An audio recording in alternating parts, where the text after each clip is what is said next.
हरे कृष्णा भक्तों, स्वागत है आपका कन्हैया स्टोरी की आध्यात्मिक यात्रा में। कैसे हैं आप सब? हम सबको पता है कि भगवान अपने भक्तों की रक्षा करते हैं, लेकिन आपको शायद यह नहीं पता होगा कि कभी कभी भगवान अपने भक्तों को फंसा भी देते हैं, और वे ऐसा फंसाते हैं कि भक्त ना तो कुछ बोल सकता है और न ही कुछ कर सकता है। बिल्कुल वैसे ही जैसे भगवान श्री कृष्ण बचपन में माखन चुराते और चुराते समय किसी और का नाम ले लेते थे।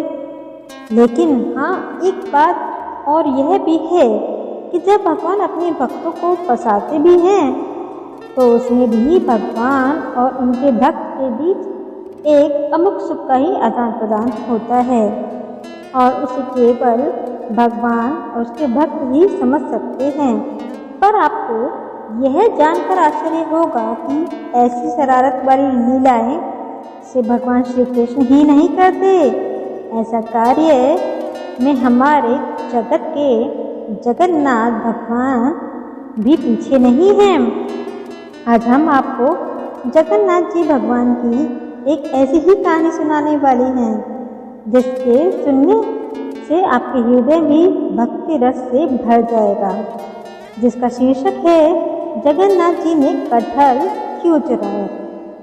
यह कहानी एक ऐसे भक्त की है जो रहते तो जगन्नाथपुरी धाम में है, लेकिन भगवान जगन्नाथ के साथ उनका आदान प्रदान एक मित्र के रूप में है, जिनके साथ कई बार भगवान जगन्नाथ एक बालक के रूप में खेलने भी आते हैं और कभी कभी उनकी सेवा करने के लिए भी आते हैं। हम बात कर रहे हैं भगवान जगन्नाथ के परम भक्त रघुदास जी की। रघुदास जी अत्यंत सरल और बालक के समान स्वभाव वाले भक्त थे।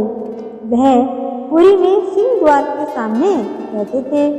उनकी भक्ति और जगन्नाथ जी के साथ उनके साख्य भाव के आदान प्रदान के विषय में सभी लोग जानते थे। सभी लोग उन्हें आदर और सम्मान से देखते थे, लेकिन रघुनाथ जी को इससे कोई फर्क नहीं पड़ता था। उनके लिए तो उनकी दुनिया बस जगन्नाथ जी के तक ही सीमित थी। एक बार रात के समय जगन्नाथ जी रघुदास के पास आते हैं और कहते हैं, रघु चलो आज हम राजा के बगीचे से कटहल चुराते हैं और फिर हम दोनों उसका आस्वादन करेंगे। जगन्नाथ जी की बात सुनकर रघु ने कहा, लेकिन आपको कटहल चुराना क्यों है?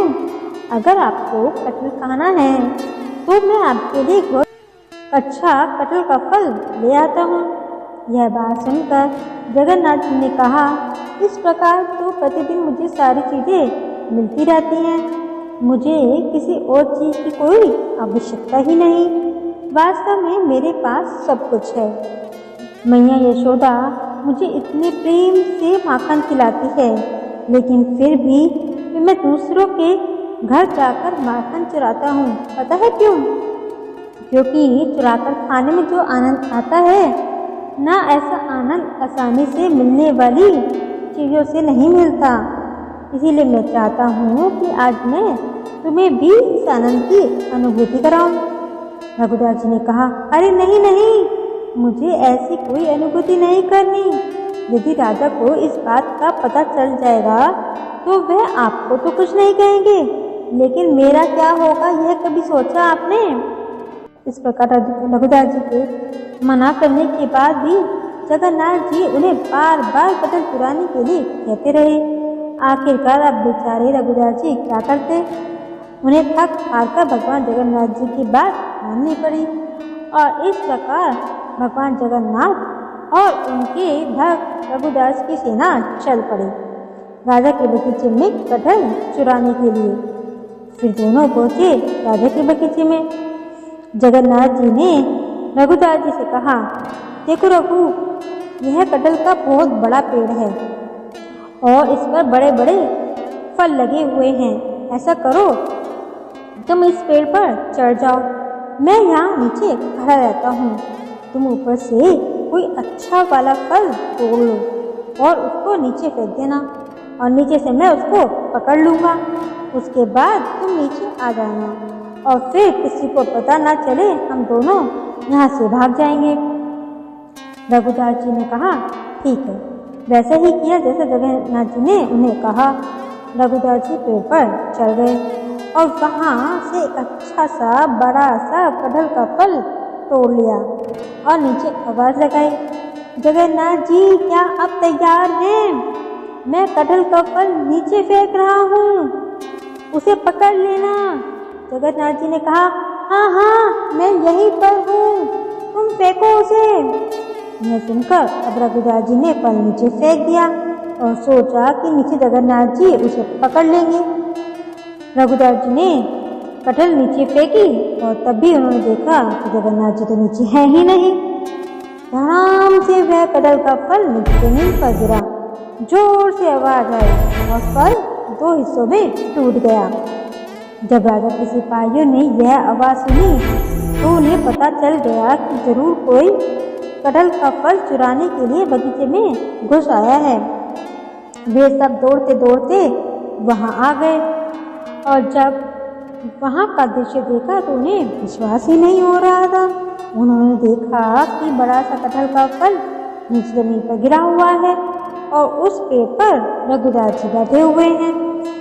सिपाहियों ने तुरंत जाकर राजा को सूचना देते हुए कहा, हे राजा, हमें आश्चर्य से आपको यह सूचित करना पड़ रहा है कि आपके बगीचे में आज रघुदास कटहल का फल चुराने के लिए आए थे और अभी भी वहाँ पेड़ पर बैठे हुए हैं। यह सुनकर राजा को भी आश्चर्य हुआ कि रघुदास कटहल का फल चुराने के लिए कैसे आ सकते हैं और यह सोचते हुए राजा तुरंत वहाँ पर पहुँच गए। वहाँ जाकर उन्होंने देखा तो सच में रघुदास जी पेड़ पर बैठे हुए थे। नीचे कटहल का टूटा हुआ फल पड़ा हुआ था। राजा ने रघुदास जी के नीचे आने के लिए कहा। जब रघुदास पेड़ से नीचे आए तो राजा ने उनसे कहा, हे मेरे प्रिय और परम भक्त रघुदास, अगर आपको कटहल खाने की इच्छा ही थी तो आपने इतनी रात को यहाँ मेरे बगीचे में आने का कष्ट क्यों किया? यदि आप कहते तो मैं इस फल को आपके घर पर ही भिजवा देता। अब रघुदास जी का क्या उत्तर देते? उन्होंने राजा को जगन्नाथ जी का सारा वृत्तांत कह सुनाया कि किस प्रकार जगन्नाथ जी उन्हें चोरी करने के लिए कहा था और फिर वे ही यहाँ से गायब हो गए। यह सुनकर और राजा और सिपाही सभी लोग हंसने लगे। सभी लोगों ने रघुदास जी के साथ भगवान जगन्नाथ जी की इस मधुर लीला का आनंद लिया और उन अनेक दिनों तक भगवान की चोरी की कथा की चर्चा पूरी नगर में होती रही। तो दोस्तों, यह कहानी आपको कैसी लगी? कितनी हद तक सही है लगती है आपको? और आपको इस बारे में क्या विचार है? नीचे कमेंट में बॉक्स में जरूर बताएं। ऐसे हैं हमारे जगन्नाथ भगवान जी और उनकी लीलाएं। राधे राधे।